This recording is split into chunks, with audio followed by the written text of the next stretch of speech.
Hello everyone, आप सभी का स्वागत है मेरे एक बार फिर से यूट्यूब चैनल पे। तो पिछली वीडियो में हमने डिस्कस किया था factors on which the resistance of a conductor depends. ठीक है, क्लास 10th चैप्टर है इलेक्ट्रिसिटी फिजिक्स का। सो नेक्स्ट टॉपिक आज हम डिस्कस करेंगे resistance of a system of resistors.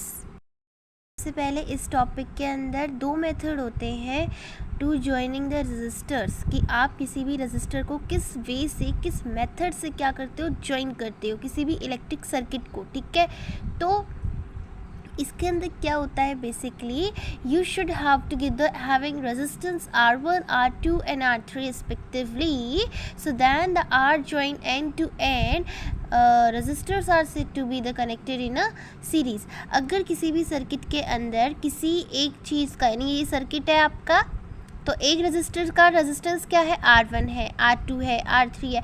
अगर इस तरीके से कनेक्टेड है आपस में तो उसे हम क्या कहेंगे कि वो सीरीज़ में कनेक्ट है। ठीक है, और आपने ये भी नोटिस कर लिया है कि कंडक्टर के थ्रू जो करंट फ्लो करती है वो डिपेंड करती है रेजिस्टेंस के ऊपर और पोटेंशियल डिफरेंस के ऊपर। ठीक है, तो अलग अलग इलेक्ट्रिकल गैजेट्स आपने देखे हैं, सीखे हैं, अलग अलग उनके कॉम्बिनेशंस सीखे हैं कि किस चीज़ को हम किस चीज़ से क्या करते हैं, सिंबल देते हैं। जैसे हर एक चीज़ का अपना अपना क्या होता है, एक सिंबल होता है, तो ऐसे ही इलेक्ट्रिक सर्किट का भी क्या होता है, एक सिंबल होता है। ठीक है, तो सबसे पहले हम डिस्कस करेंगे कनेक्टेड इन अ सीरीज में। Potential difference V is equal to the sum of potential differences V1, V2 and V3, and it is also the total potential difference across a combination of resistors in a series is equal to the sum of potential difference across the individual resistors। तो हम ये लिख सकते हैं कि V is equals to V1 plus V2 plus V3।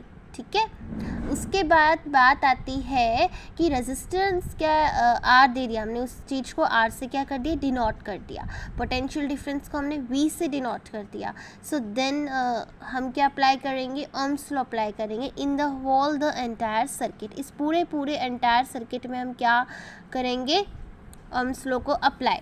तो Ohm's law में पता है क्या होता है, V इक्वल्स टू IR होता है। तो potential difference across the first and across the second निकालेंगे तो हमें पता है IR1 एंड IR2। तो I यहाँ से क्या आ जाएगा, कॉमन आ जाएगा इस वाली सीरीज़ में से। तो फॉर्मूला क्या बन जाएगा सीरीज़ का, R1 plus R2 plus R3। हमने क्या कंक्लूजन निकाला, हमने ये कंक्लूजन निकाला कि resistance of the combination in a series so equals the sum of their individual resistance, that is R1, R2 and R3 and also greater than any individual resistance. ठीक है, इसी के ऊपर एक क्वेश्चन है, बहुत ही बोर्ड में क्या होता है, बहुत ही लॉजिकल वे से आपसे क्वेश्चन पूछे जाएंगे। ठीक है, जो बहुत ही ज़्यादा क्या होता है, इम्पोर्टेंट होते हैं। तो इसकी बहुत ही अच्छे से प्रैक्टिस करनी है आप सभी को सीरीज़ में। बाकी सीरीज़ में इतना हार्ड लेवल का क्वेश्चन नहीं आता है। बेसिकली आपका जो पैरेलल वाला कॉम्बिनेशन है वो बहुत ही ज़्यादा इम्पोर्टेंट है। ठीक है, तो अगला टॉपिक का भी हम डिस्कस करने वाले हैं, रेजिस्टर्स इन अ पैरेलल। तो हम क्या कंसिडर करके चलते हैं कि कॉम्बिनेशन यानी सेल, हम सेल का कॉम्बिनेशन कैसे बनाएं। तो हम कोई भी 3 रेजिस्टर लेते हैं, उनका अरेंजमेंट करते हैं और उनको पैरेलल में क्या करते हैं, ज्वाइन करते हैं। ठीक है, कि ये सर्किट है तो कैसे कनेक्टेड है, ये आपस में पैरेलल में कनेक्टेड है। ठीक है, तो अभी आपने क्या क्या देखा कि टोटल करंट I है जो किसके इक्वल है, सम ऑफ द सेपरेट करंट के इक्वल है। यानी कि हर एक जो ब्रांच है उसमें से करंट कैसे जाएगी, I equal to I1 plus I2 plus I3। ठीक है, हम क्या करेंगे, इसके ऊपर भी ओम्स लॉ को अप्लाई करेंगे। ठीक है, तो ओम्स लॉ में पता है क्या होता है, I is equals to V upon RP। RP का मतलब क्या है, क्या पैरेलल में ये कनेक्टेड है। ठीक है, अब हम हर एक रजिस्टर के ऊपर ओम्स लॉ को अप्लाई करेंगे, क्या कि I1 equal to V over R1, ऐसे ही I2 का होगा, ऐसे ही I3 का हो जाएगा। ठीक है, तो उसके बाद हमने यहाँ से क्या कंक्लूजन निकाला कि V upon R in a parallel way. तो ये कैसे कनेक्टेड है, V upon R1 plus V upon R2 plus V upon R3। ठीक है, ये ऐसे कनेक्टेड है। तो अब आप यहाँ से देखेंगे कि v सब में से क्या आ रहा है, यहाँ पे कॉमन आ रहा है।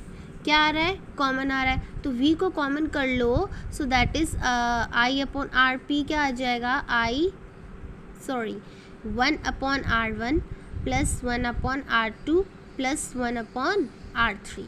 ठीक है, तो आपने इसका क्या देखा कि ये रेसिप्रोकल है। It is the reciprocal of the equivalent resistance of a group of resistance joined in a parallel is also equal to the sum of the reciprocals of the individual resistance। ठीक है, तो एक ये formula बन गया आपका। अगर आपको कोई भी चीज़ पैरेलल में कनेक्टेड है, जैसे कि इस R1 का 5 ओम दे दिया, इसका 2 ओम दे दिया, इसका 6 ओम दे दिया या 4 ओम दे दिया, मान लो कुछ भी मान लो, या पोटेंशियल आपको दे दिया 20 वोल्ट या फिर 10 वोल्ट दे दिया। ठीक है, तो आप इस चीज़ से क्या कर सकते हो, निकाल सकते हो। ऐसे ही आपका एक क्वेश्चन है, इसी के ऊपर क्या है, क्वेश्चन दिया हुआ है कि जैसे R1 आपका 5 दे रखा है और R2 आपका 10 है, 5 ओम है, R2 10 ओम है, R3 आपका 30 ओम है। ठीक है, और जो पोटेंशियल डिफरेंस लगा हुआ है अक्रॉस द बैटरी यानी कि V आपका क्या दे रखा है, 12 वोल्ट दे रखा है। ठीक है, तो आपको ये पता होना चाहिए। अभी हमें करंट कैलकुलेट करना है। अगर हमें करंट नहीं दे रखी ना, तो करंट कैलकुलेट करने के लिए हम क्या करेंगे, ओम्स लॉ को अप्लाई करेंगे। और हमें पता है ओम्स लॉ क्या होता है, V = IR होता है। करंट हमें चाहिए तो ये V अपॉन में आ जाएगा।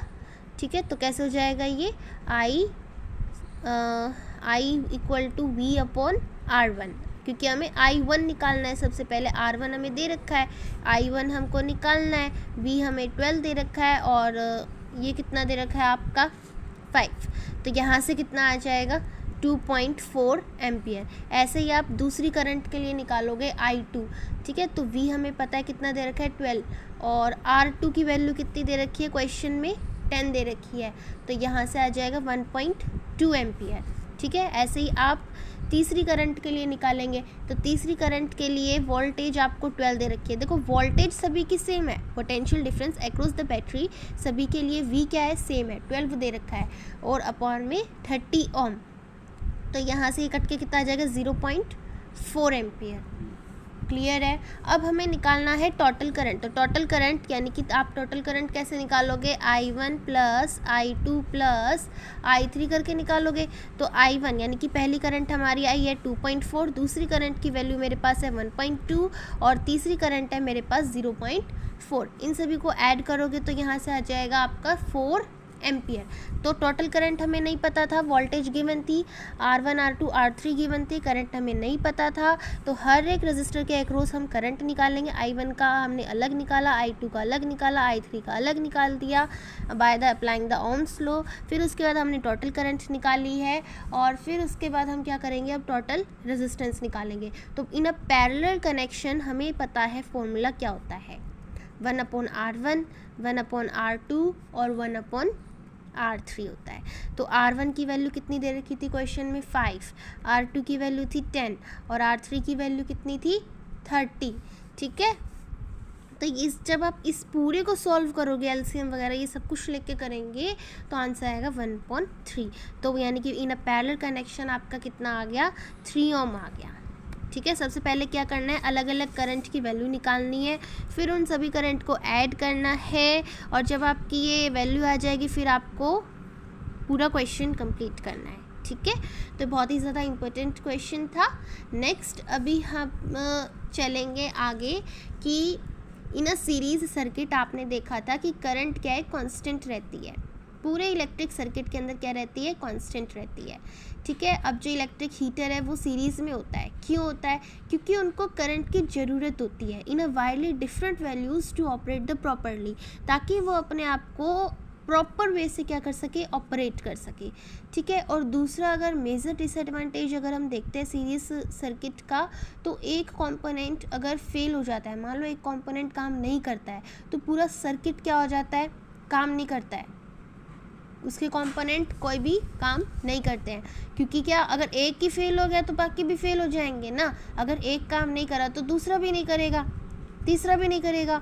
ठीक है, अब आप यूज़ करते हो, फेरी लाइट्स को यूज़ करते हो बिल्डिंग्स को डेकोरेट करने में, या कोई भी मैरिज सेलिब्रेशंस होती है वहाँ पर आप यूज़ करते हो, तो आपने देखा होगा कि वो जो इलेक्ट्रीशियन होता है वो बहुत ही ज़्यादा टाइम लगा देता है in a trouble locating and replacing the dead bulb, यानी उन सभी बल्ब को हटा के फिर लगाता है, फिर हटाता है, फिर लगाता है। तो वो पैरेलल में लगाता है।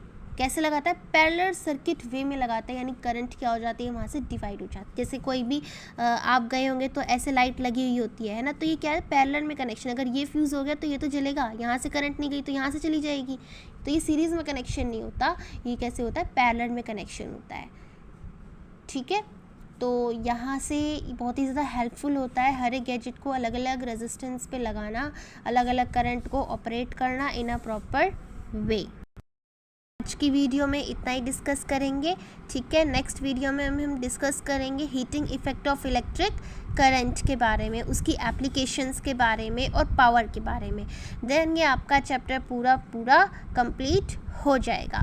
ठीक है, इसके न्यूमेरिकल आपको अच्छे से करने हैं। तब तक के लिए मेरे चैनल को लाइक, शेयर और सब्सक्राइब करना मत भूलना। ठीक है, तो अगर वीडियो अच्छी लगी हो तो ज़्यादा से ज़्यादा शेयर करना। तब तक के लिए आपका बहुत बहुत शुक्रिया।